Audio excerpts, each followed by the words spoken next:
दोस्तों, अगर आप कोर्ट में किसी के खिलाफ में झूठी गवाही देते हैं, तो आपके खिलाफ कोर्ट क्या एक्शन ले सकती है। याद रखिए, झूठी गवाही अगर आप जिस तरह के मामले में देते हैं, तो उसी तरह के मामले में जितनी सज़ा होती है, उतनी ही सज़ा से आपको कोर्ट दंडित कर सकता है। इसलिए किसी को झूठा फँसाने से पहले आप 100 बार सोचें, क्योंकि झूठा फँसाने के लिए आप जाएँगे, तो कोर्ट में अगर आपकी गवाही झूठी साबित होती है, कोर्ट को अगर ये लगता है कि आपने किसी को फँसाने के लिए झूठे बयान दिए हैं, कोर्ट को गुमराह किया है, कोर्ट का टाइम आपने खराब किया है, तो कोर्ट आपके खिलाफ कार्रवाई कर सकता है। तो इसमें किस तरह की प्रक्रिया चलेगी और कैसे झूठे जो बयान देने वाले लोग हैं, उनके खिलाफ कोर्ट कार्रवाई कर सकता है, दोस्तों जानेंगे इस वीडियो में हम। तो बने रहिए दोस्तों हमारे साथ में। दोस्तों, निवेदन आपसे मेरा वही रहेगा कि हमारे चैनल को सब्सक्राइब ज़रूर करें और बेल आइकन को ज़रूर प्रेस करें दोस्तों, ताकि आने वाली ऐसी इम्पोर्टेंट वीडियोज़ के लिए सबसे पहले नोटिफ़िकेशन आपको मिलता रहेगा। देखिए, सबसे पहले अगर कोई घटना होती है, तो उसकी एफआईआर दर्ज की जाती है। एफआईआर दर्ज करने के बाद में पुलिस में उसके बयान होते हैं 161 सीआरपीसी में। और अगर वो महिला है, उसके साथ में 354 या 376 या और उस तरह के उसके जो है साथ में कोई अपराध घटित हो गया, तो 161 के बयान तो उसके भी कराए जाएँगे। एडिशनल उसके 164 के बयान सीआरपीसी के भी कराए जाएँगे, जो मजिस्ट्रेट के सामने बयान होंगे।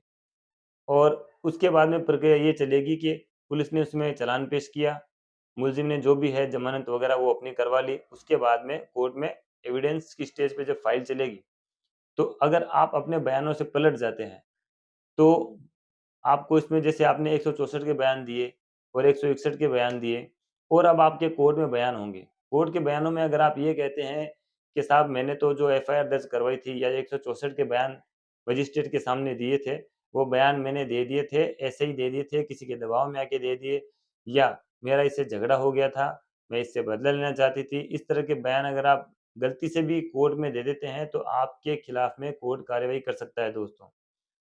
अगर आपका बाहरी तौर पे राज़ीनामा हो गया, वो एक अलग बात है। आप अगर केस नहीं चलाना चाहते, वो भी एक अलग बात है। तो आपको अगर आप केस नहीं चलाना चाहते, तो सीधी-सी बात, आप राज़ीनामा लिख के दे सकते हैं कोर्ट में। लेकिन आप केस चलाना चाहते हैं और आपने कोर्ट में अपने ऐसी कोई बात जो है आपके बयानों में आ गई है, जिससे ये साबित होता है कि आपने कोर्ट में किसी के खिलाफ में झूठी गवाही दी। याद रखिए, आपकी झूठी गवाही से किसी के व्यक्तिगत जीवन पे कितना असर पड़ता है, उसकी छवि कितनी खराब होती है, इस बात का अंदाज़ा आपको होना चाहिए।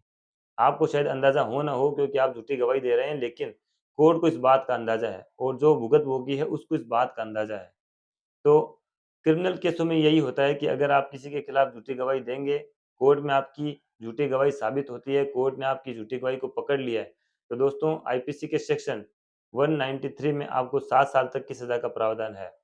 और एक चीज़ और इसमें इम्पोर्टेंट नोट करते जाइए आप, कि अगर आपने किसी को मर्डर जैसे गंभीर मामले में फँसाने की कोशिश क्या की, आपने उसके खिलाफ में झूठे बयान दिए, साबित हो गया आपके खिलाफ कि आपने झूठे बयान दिए हैं, तो आपको आजीवन कारावास तक की सज़ा का प्रावधान है। इसमें आपको आजीवन कारावास तक की सज़ा मिल सकती है।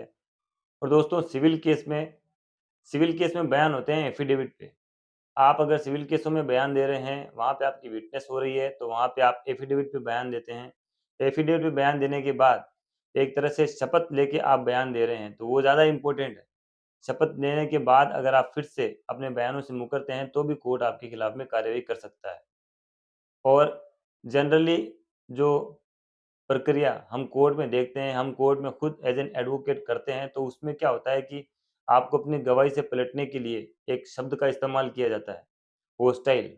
मतलब आप पक्षद्रोही हो गए। जो पक्ष आपका पहले था, आप किसी के खिलाफ पहले एलिगेशन लगा रहे थे, आप किसी को आरोपी बना रहे थे, आपके साथ आप खुद को पीड़ित बता रहे थे, लेकिन अब आप अपनी प्रोसिक्यूशन स्टोरी से बिल्कुल अगेंस्ट में जाके जवाब देते हैं, अगेंस्ट में जाके विटनेस आप करवाते हैं, तो उसको होस्टाइल कहते हैं। आप अपने बयानों से पलटकर भी जो है अपने जो बयान है उससे पलट सकते हैं, आपको होस्टाइल होना पड़ता है।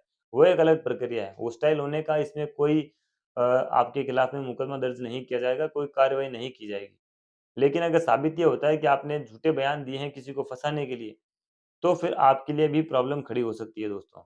तो उम्मीद करता हूँ दोस्तों, झूठी गवाही देने वाली जो ये पूरी प्रक्रिया है और उन लोगों के खिलाफ में किस तरह से आप एक्शन ले सकते हैं। अगर आपके खिलाफ भी कोई मुकदमा चल रहा है और आपको लगता है कि आप उसमें निर्दोष हो, आपने ऐसी कोई घटना नहीं की है, आपने कोई अपराध कारित नहीं किया है, तो आप भी झूठे बयान देने वाले लोगों के खिलाफ में कार्रवाई कर सकते हैं दोस्तों।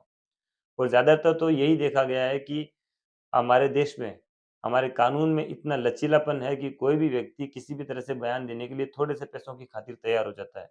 लेकिन उसके थोड़े से पैसे किसी व्यक्ति को ज़िंदगी भर के लिए नुकसान दे सकते हैं, इस बात का शायद उसे अंदाज़ा नहीं होता है। तो दोस्तों, सचेत रहिए, सजग रहिए और हमारे इस चैनल को सब्सक्राइब इसलिए भी कीजिए क्योंकि हम समय-समय पर आपको जागरूक करते रहते हैं और आपके जो राइट्स हैं, आपकी जो रिस्पॉन्सिबिलिटीज़ हैं, उनको हम बताते रहते हैं। दोस्तों ख़्याल रखिए, सुरक्षित रहिए, तब तक के लिए जय हिंद।